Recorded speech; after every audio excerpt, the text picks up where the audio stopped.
Thank you for downloading this podcast from the British Theatre Guide. For more information about British Theatre Guide, please visit britishtheatreguide.info. Ihsane from Ballet du Grand Théâtre de Genève and Eastman is a piece by double Olivier Award-winning Belgian choreographer and dancer Sidi Larbi Cherkaoui, drawing on his Moroccan heritage, that will be performed as part of this year's Edinburgh International Festival. I spoke to Sidi before the festival began and asked him what Ihsane is about. Well, actually, there's a couple of things that brought me to making this work. One of them being that my dad died 30 years ago when I was 19, and he's Moroccan. Yeah. And so he was my connection to Moroccan culture. And I had a very complicated relationship with him back in the day. And I feel in some way, making this work was for me a form of reconciliation with a lot of things that I had been avoiding in my life and running away from. And I thought, like, as I grew older and older and older, I felt like more and more I should, embrace much, much more these parts of my existence that were there at the very beginning of my existence. So in some ways, the work is a ode to my father, is an ode to Morocco and the Middle East. It's an ode to Arab men who die. It's very colorful. The work is extremely colorful. And the word Ihsane means a sort of benevolence or grace or a form of goodness. It's a quality of the spirit, maybe the highest quality of the spirit one could have. And I felt like I wanted to draw upon my heritage and sort of look into the things that are extremely positive and extremely valuable and that can be transmitted, even if it is to an audience and not to children. I'm a gay man. I don't have kids. Yeah. But I felt like maybe through this work, I can tell a story. So it's a very childlike piece, actually, when you look at the work, because I only knew my father when I was a child. My parents divorced when I was 15. He died when I was 19. And so there was a sort of my memory of him and of everything he represents is sort of really in a faraway past, and it stays in a childlike form. Right. The word Ihsane also stands for a person whose name is Ihsane Jarfi, who is a man who died in 2012. He was killed by 4 other men in Belgium, in Liège, because he was gay.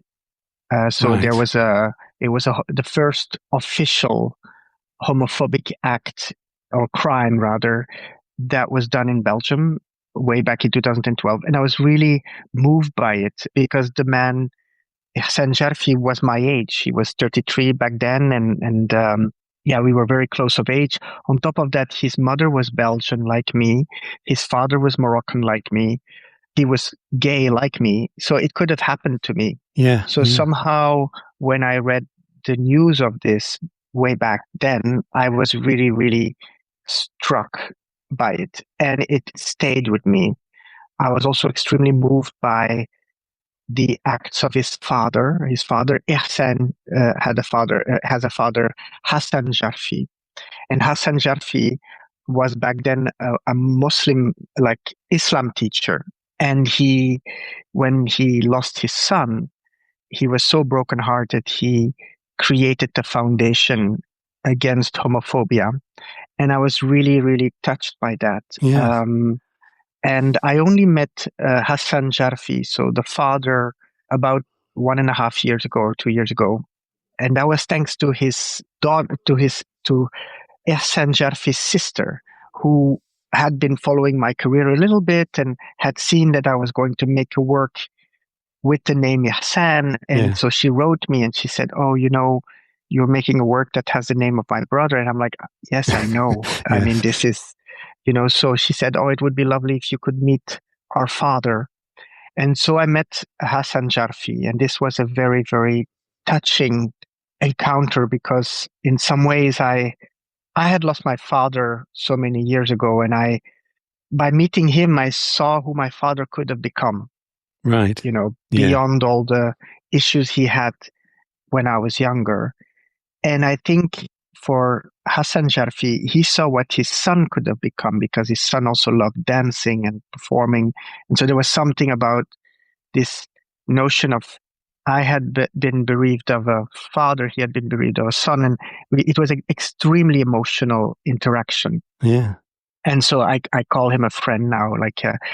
I would write him and see how he's doing. And I think still what he does is incredible. He goes to schools to talk about, the issues around the fear of gay people, he's going to talk to homophobia. And it's incredible that you have this older man who Arab Muslim man who is coming to speak to young people of any culture, because the problem is homophobia is of all cultures. It's not just of that one culture. And so the work is also there to honor Ihsane himself. So it's really, but it's there to honor all the Arab men that have died and are still dying today, because the thing is like this, that we are still living in a world in which the value of an Arab man is very, if I look at what's going on through social media and also in reality, it's clear that we don't value lives in the same manner. And so, I'm trying to fight that with this work, and I'm trying to put a focus on it, and also just really to mourn, because mourning is something very important that we don't really know how to do. I think we are very much a culture of move on and let go and step into whatever's next create, but never speak about what's lost.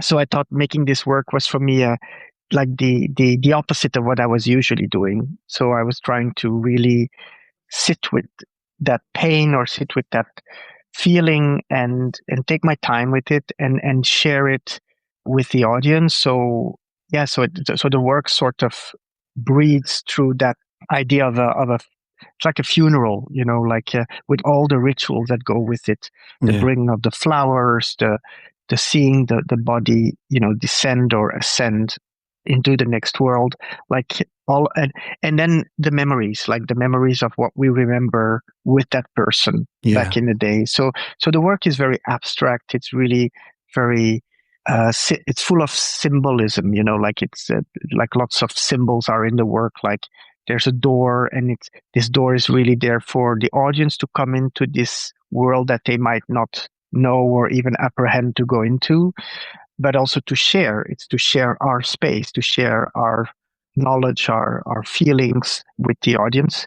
And then there is the light. There's a big light that is coming down, and most of the choreography is always pulled towards the light. So we are a bit like plants or trees that want to go towards the sun, but also our spirit is constantly pulled up.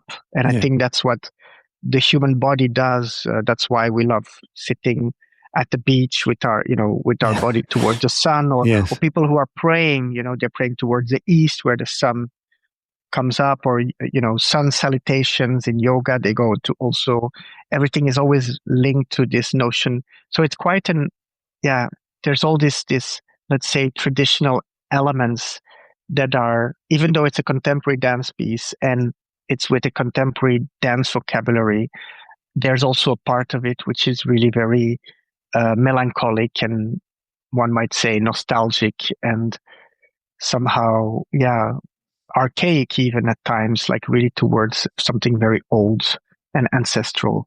Yeah.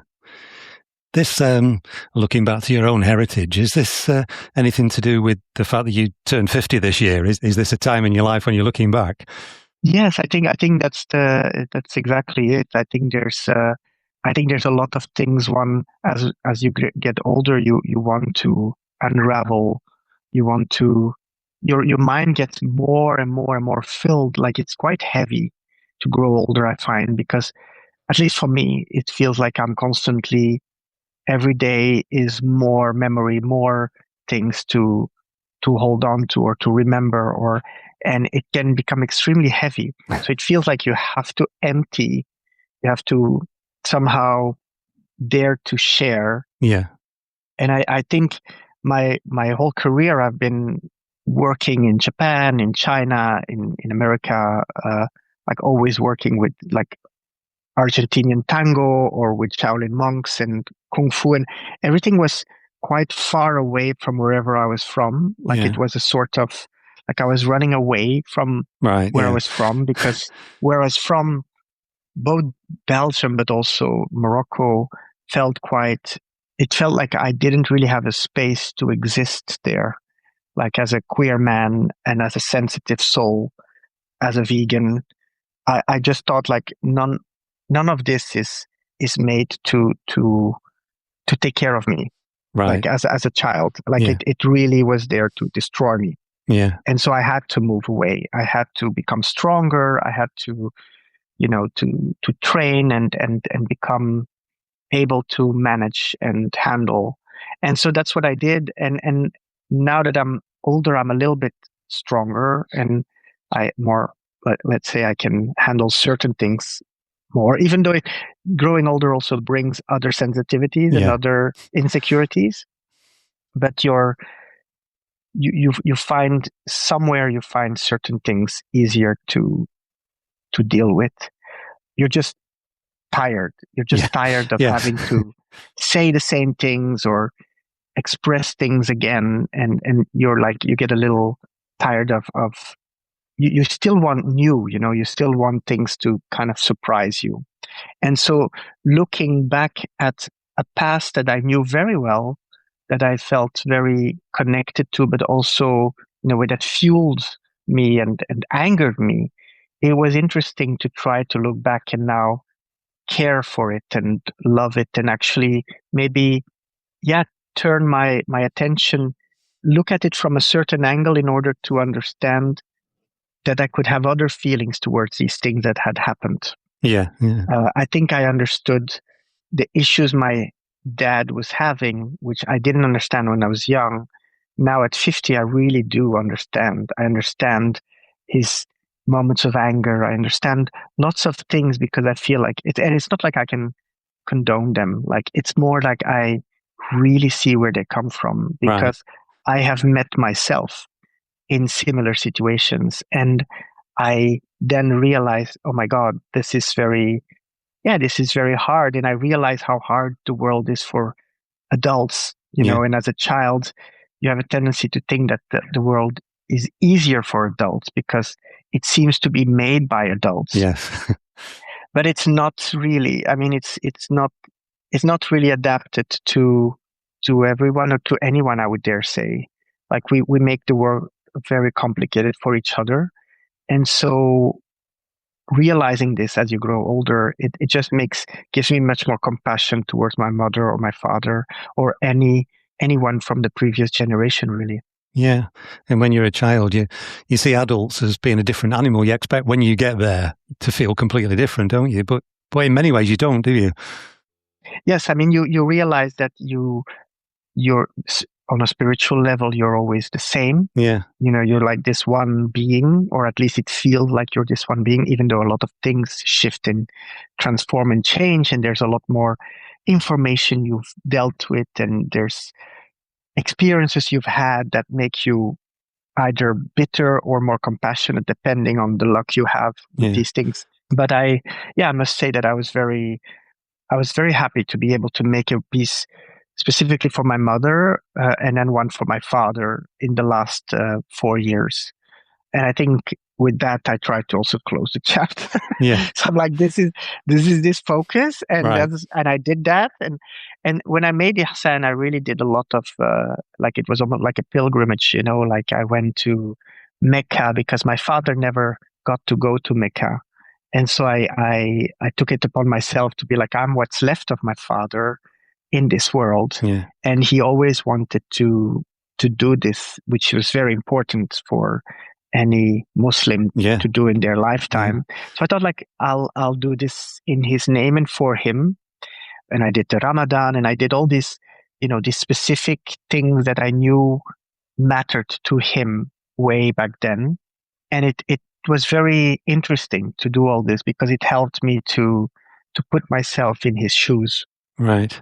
And to sit with the world and see it through his eyes for a while.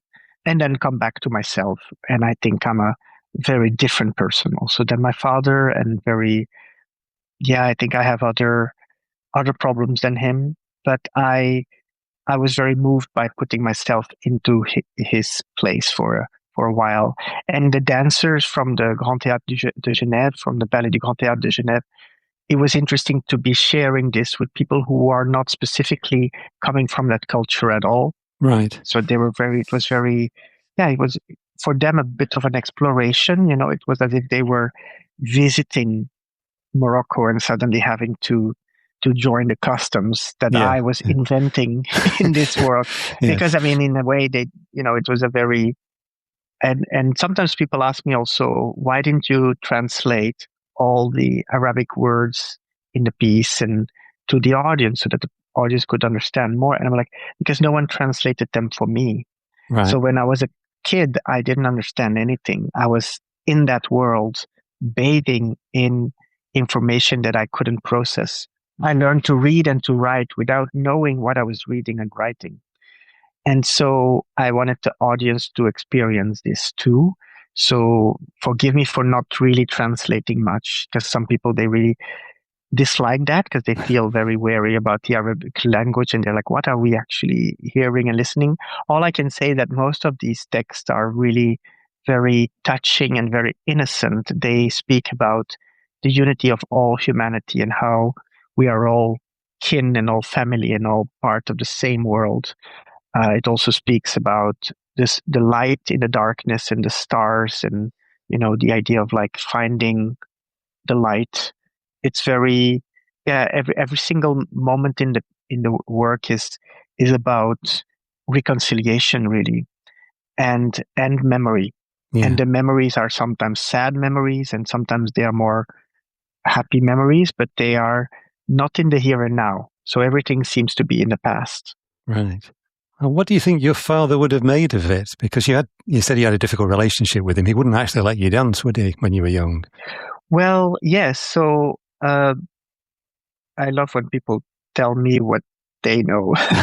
Because I'm like, it's a reflection of what we throw into the world. So if let's say I'm 25 and I speak about this and I say to some interviewer somewhere along the way, my dad didn't want me to dance, which is true. Yeah. But the reason why is much more complex. And I think that's what I realized as I grew older. My father himself, what I know now, which I didn't know when I was 20, and what I know now is that he loved music. He was playing trumpet. So he's a trumpet player in a small orchestra back there. He also played theater. So he loved acting. Yeah. And he actually liked dancing. And I think when he came to Europe, he met my mother in a dancing, like they were dancing. And that's how they fell in love. Right. That's how he found his wife, through dancing. So let's not say that dancing isn't important. It can make you find your mate. And they were 27 years together. And so he had 2 children with her. And it's only when he had the children, when he had my brother and me, and at the very beginning, he was still very, I think he liked that I was playing a bit keyboard or flute. So I was drawing.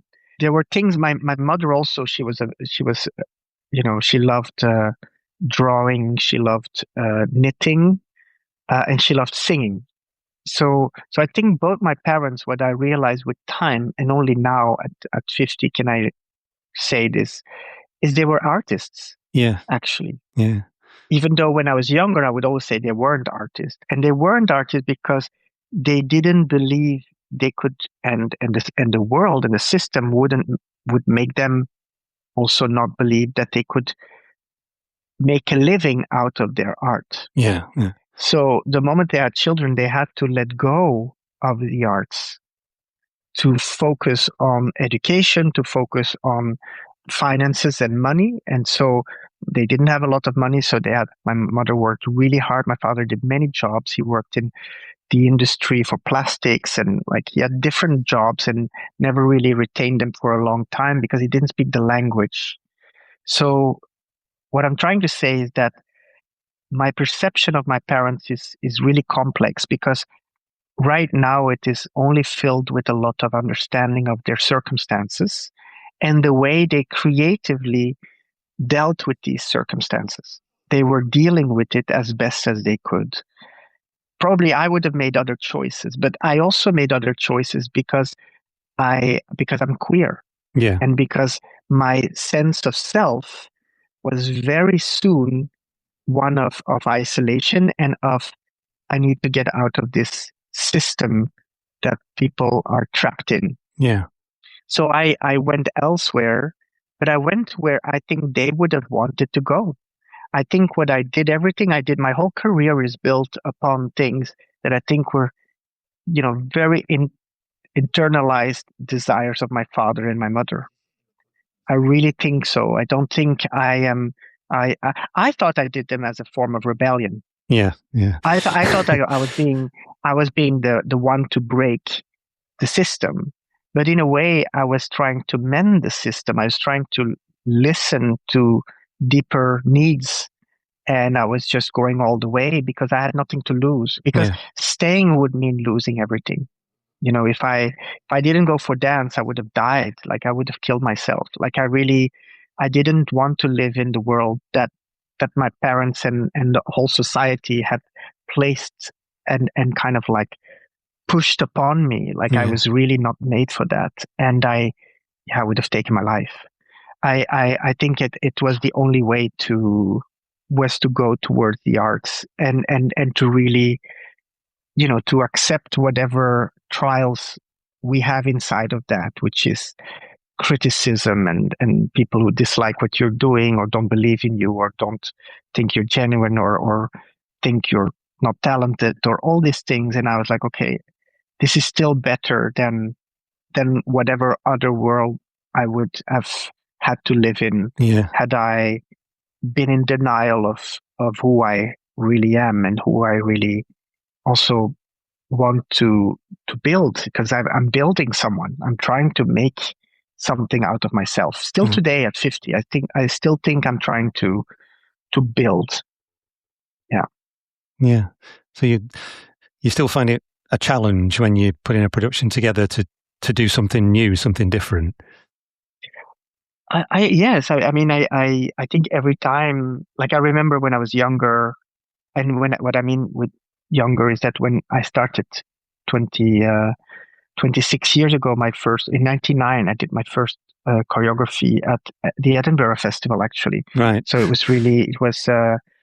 back then it was Anonymous Society, and it was on the music of Jacques Brel, and it was like a show really long time ago, but I remember it as if it was yesterday, and I was the only dancer and I was a choreographer, and I was working with Andrew Whale and Perrin Allen, and who was doing the music, and Andrew was singing and also directing it.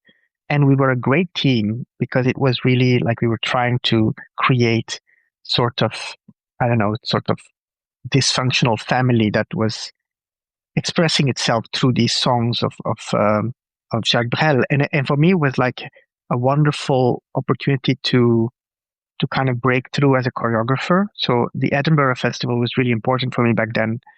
I was there a whole month, and in the beginning we had like 5 people in the audience, but we were lucky that it was critics, and they appreciated the work. And so eventually we got sold out towards the end, and it was like, so there was this real ascension. And then since then I've been lucky to have been able to create different forms of productions. But every time I think this is the last one, every time I think like I've given it everything I could, and I feel really empty, and I feel frustrated that it's not exactly what I would have liked it to be. And so back in the day, I would always be like, okay, this, like, I have to stop. I should just be a performer and perform for other people's work, because I just can't handle the pressure. But the pressure that comes even after the pressure you've had to make it, but the pressure you have to keep existing. When the work is presented to an audience, you have to handle the pressure to present it again the next day and the next day and the next day. So for me, art was a way of learning a form of persistence, but also, to a form of integrity, to stay close to yourself and to stand up for what for your values, because art is complex. It's what is art? Like it's really hard to answer this question truly, because for me, art is everything. Meaning, it's any memory we have of the past is written by writers. Is any building was made by an architect and was built with people who were creating these potteries or whatever. All of it is art. So art is all that's left. The way we look at the world is art. And so when I'm a choreographer, I'm making our dance is the most fleeting of arts, because it's just like I do this movement and you're the only one who saw the, whatever movement I'm doing in front of you, and especially if this is a podcast, you can't even see, like it's gone. It's not even existing. For you did I do very this privileged, yes. But the thing is, like it'll go away, and and maybe you'll remember this moment or not, and it's so fleeting. So we have to produce constantly. We have to be in the now all the time. And so with dance and dancers, I try to work in such a way that they really understand the value of the here and now. And they understand it. It's just like they really like how much you have to invest, how much you have to lose, how much you have to give. Yeah. And so so for me, the arts was a way to express, to share values, to remember, and to share, because this sharing also, the moment you can listen to someone else's perspective of, like, or people who seem to connect to what you are doing, and so you feel less alone, or you connect to someone's work and you feel like, really moved by it, or it sort of resonates with your own life. That's when life becomes meaningful for me. So the arts are really the only place where I can, the arts and that can be like so many, there's so many opportunities for that experience to be there if you're receptive to it. Yeah. What's the rehearsal process for a show like this? How much of it do you come to rehearsals with, and how much of it is collaborative in the rehearsal room? Yeah, I think this one particularly was a lot of bring into the space things that I would ask them to do because they were linked to memories. Like I remember there's a tea scene, and like I just kept reorganizing it because I felt like it's still not the feeling I'm looking for. Yeah. And so up until today, like I mean, there's things that, and so the dancers sometimes they look at me, they're like, "Are you still gonna shift this?" And I'm like, "Yes," because I'm still looking for it to really resonate on the vibration that I'm looking for. So this particular work is complex in that manner, but it is a collaboration between two companies. So there is the Ballet du Grand Théâtre de Genève, and then there's also Eastman. And Eastman is more like a laboratory company that I created in 2010. So it's been around for 16 years.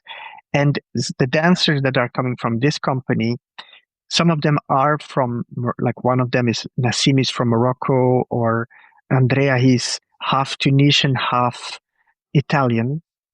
And so their way of moving is kind of extraordinary. It really comes away from any form of conventional dance or contemporary dance even. So they come with styles from, one would say, from the street, but in a way they come from a place of freedom. Yeah. Because I think the theater isn't a place of freedom. The theater is often a place of convention. Yeah, yeah. And I when I started dance, I started outside of these conventions. I started from a place of the physical experience of moving, and you could do that in the streets, in discotheques, in different places where dance would be welcome.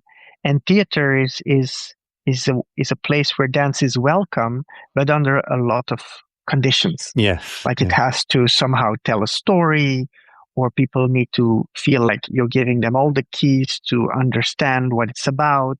Like there's a lot of conditions, and they're unspoken rules because they're really from the Western world, which is, the Western world is sort of known for its rules that are not, that seem to impose themselves without any written, there's nothing written about it, but you somehow know that you're supposed to abide by these rules. And I think as someone who grew up with a culture from elsewhere too, with, my Moroccan culture and the concepts of the East also. Like I grew up with a lot of Japanese manga and anime and Chinese movies. And so my approach to art and to dance and to theater is maybe a little, I feel like an anarchist sometimes, I don't want to follow the rules that I had in school, which I understand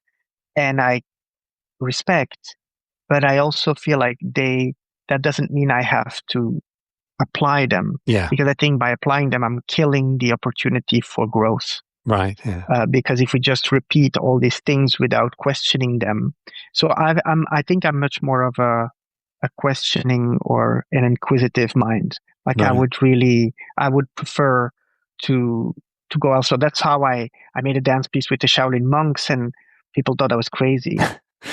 But I really thought, no, it's the only place where movement still feels interesting to me. Yeah. Like, because I had been choreographing for 7-8 years, and I really felt like what they're doing is the only thing that right now I find valuable, because it's so explosive. It's so, and if it is, I don't know, if it's managed in a certain way, if it is kind of like redirected in a certain way, if there's an interaction with it, there's a dialogue with it, if we listen to them, we are going to learn so much. And this is what happened. Like it suddenly really became something that, because also their own art form is one of listening, is one where there's a lot of things. They have listened to the animals, the forms, the snake and the crane and the tiger and all the animals that they are embodying.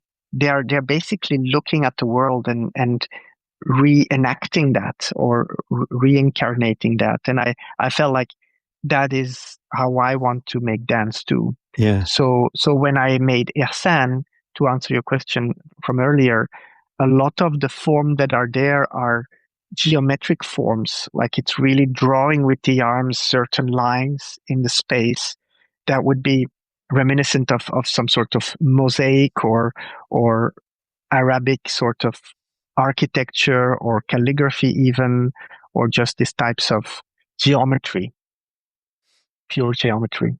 Yeah. Dance and, well, I suppose dance and music are, by their nature, the most abstract of art forms, aren't they? They don't have to tell a story, although like classical ballet obviously has very strict rules, but they are quite abstract by nature, aren't they? Yes, I think dance is in that sense so interesting. Music as well. And I think people tend to forget that good storytelling becomes eventually also a form of abstract experience. Like if the story is really well told, you learn something you didn't know before. So the problem, I think, is people want familiarity. So they want to see things they sort of control emotionally. So they can decide for themselves, this was nice because I know this. And I think that's very reductive. That's why I love contemporary dance, because it feels like you constantly try to, to surprise the audience again with something that makes them feel like they're not totally sure what's going to happen next. Yeah. And I think that's, for me, much more interesting than something that feels predictable. And I try to make work that is not too predictable, even if there is a logic in the build-up, and if you can say, obviously this will happen after this because it makes sense, but the logic is an intuitive and symbolic logic. It's not. It's more like a mythology, and it doesn't have it doesn't desire to to be explicit, because I feel inside I'm very explicit. I know exactly, like, I would like you to be vegan. I would like you to have an open mind towards art forms from other cultures. Like, there's so much I desire to project and even impose on other people. Yes. Like, I could be very, very intense with that. And I think as a choreographer, I'm doing enough of that. Like, I'm sort of building a world and I'm inviting dancers inside. I basically do give them a lot of space, even though I give them a lot of space through a certain amount of time. Like, this piece has now been existing for 2 years, and I know every time the space of freedom is getting smaller, because we are more and more deciding precisely what it should be with them in a very organic and almost, you could say, pseudo-democratic way, because it's really linked to the audience, how they respond to things, and the dancers, how they manage the things, because there's also roles that are sometimes transmitted. In Edinburgh, there will be some new people doing new parts, and I'm really excited about it because it always breaks open the work again. And so what matters eventually starts to impose itself. Because it's not linked to ego. It's linked to a form of energy. And the presence of that energy through this body or through this other body. And I think there's a humility in that also as a performer, to know that you're the one channeling this, but tomorrow it could be someone else having to channel exactly that same thing that wants to be told. The music, obviously the music's important, and that's also a blend. I was looking at the instrumentation. There's a piano and there's an oud and there's something I've never heard of, the viola d'amour, which sounds terrific. It's like you could compare it with the violin, but it's much more. It has almost like a voice, like the sound of it is very specific. And I think working with Yasser Hadj Youssef, the composer, was really, like, I knew his work for a long time. I'd been following him, and I think he was following me as well. We had been exchanging interest in one day collaborating. And so when I had this project in Geneva, I thought could be, I said, the only thing that's a pity that you're not Moroccan, because he's Tunisian. But I was like, but maybe you still find it interesting. And he said, no, absolutely. And he really knows a lot about Moroccan music. So eventually he ended up breaking open that aspect and kind of like creating contemporary music that would be inspired by Morocco, but also by Tunisia, also by Lebanon, by Egypt. He would not be afraid to let the whole Middle East sort of respond. And so the music is really a desire to break open rather than to be extremely closed. And he was open to work with singers that I had been working with for a long time. So Serguine El Arabi, who's a Moroccan singer that I know very well. I worked with him a couple of times before, and I really adore him. He's got an incredible voice, and he's from Tanger, the city of my father. And I feel so privileged to be able to work with him as a singer. And then Fadi Al-Hajj, she's a singer from Lebanon that I also worked with many times separately from Serguine. And she's from Lebanon, Beirut, and she has a classical training, but she's also capable of singing with a voice that is much more linked to tradition. So she's got this double capacity, and she's very experienced. And I love listening to her. And for me, her voice is almost like a motherly voice, because she's also Christian. So, even though she's singing in Arabic or in Syriac or in different kind of languages that one would connect maybe with Islam, but it's not, it's much more complex. In the Middle East is extremely diverse and layered, and it's always hard to explain this to people in Europe or even in, like, now Scotland or England, or because the cliches of it are always, they're terrorists, or they're all, like very backward, or there's all these kind of stigmas that are there.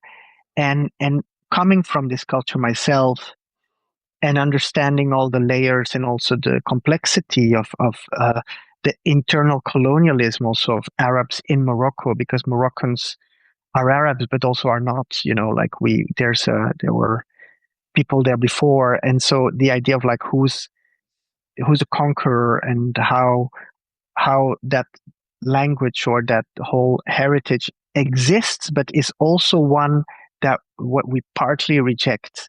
Yeah. And so there's this layeredness that exists in all these bodies, and people with the pride of the geography. They're proud of being Moroccan. They're proud of their country, and they're proud of the layers inside of this country. And being an Arab is one of the layers, but it's not the most important layer. Right. And I think that's what's so rich about, and that's everywhere. I'm saying this about Morocco, but there's different things to be said about Tunisia or Algeria or Lebanon. It's so intense, and I would never be able to address all of it, but I did want to touch upon it with this work. And so working with Jasser, he made it possible through the music to sort of travel through the Mediterranean, with someone who's playing lute who's from Palestine. There is a percussionist from Italy, and then you have a singer from Morocco, another singer from Lebanon. And so you really feel and then the Viola d'Amore is played by someone from Tunisia. So you feel like already between them, they had to work really hard to find each other. Yeah. It wasn't like, oh, automatic. No, there was a lot of very healthy disagreement and eventually finding a form that people could coexist in. Right. And so yeah, I just wanted to clarify that it's not something like, oh yeah, it comes so easily. And I'm like, no, this particular work, it's not like I found one troupe out of Morocco and they all played for 50 years together. Not at all. Like this is a very, very sensitive and quite diplomatic sort of experience. And the same holds true for the two companies, the two dance companies working together. I worked with each company separately, and having them collaborate was quite intense because there was a lot of foreign movements having to be shared. They had to sing in Arabic at certain moments. All of that was quite, they did it with a lot of, it was very fulfilling and very, like, people went all the way, but it was hard. It was a lot of work. So very easy things on stage took a lot of work. And then the same holds true for the costumes.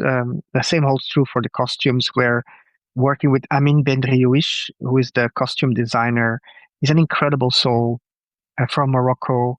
He creates clothes that are unisex, women and men can wear it. And like he's somebody also kind of understands the rules very well. He's a scholar, like he knows a lot about the Quran, and he knows a lot about the religion, but also he surpasses all of it. Like in some ways, what I love with him is that he's capable of freeing everyone. And so his clothes were extremely beautiful because he was listening to all the detail that I was giving him from when I was young. Because in Morocco,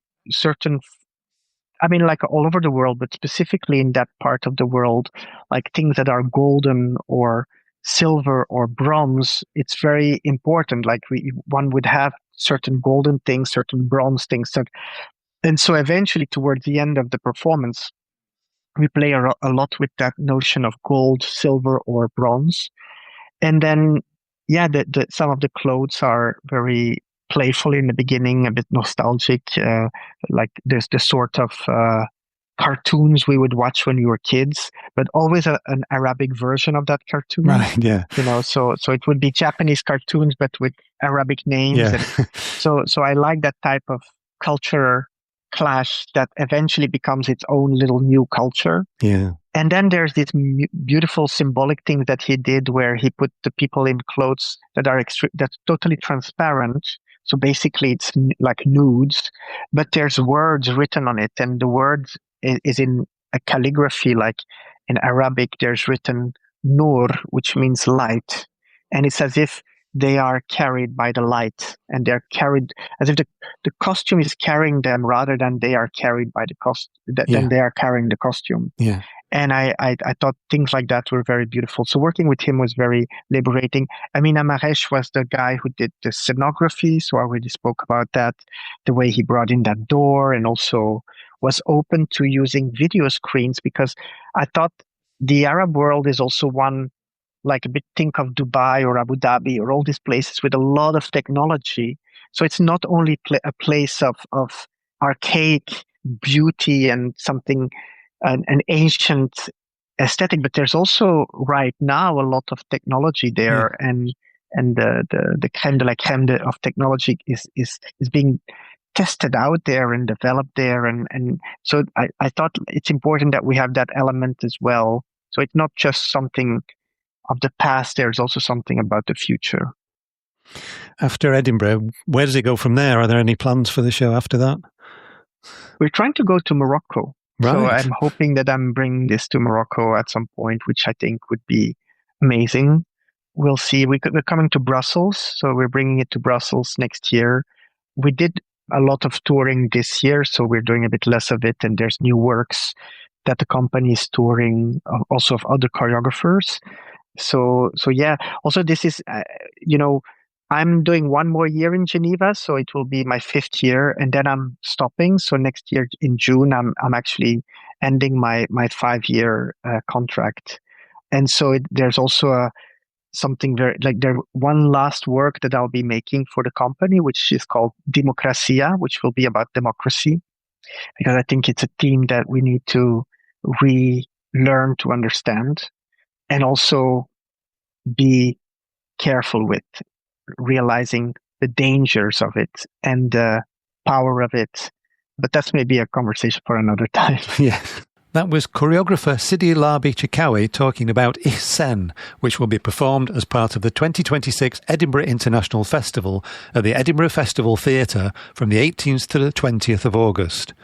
For more information and tickets, see eif.co.uk. You've been listening to a podcast from British Theatre Guide. For more information, please visit britishtheatreguide.info.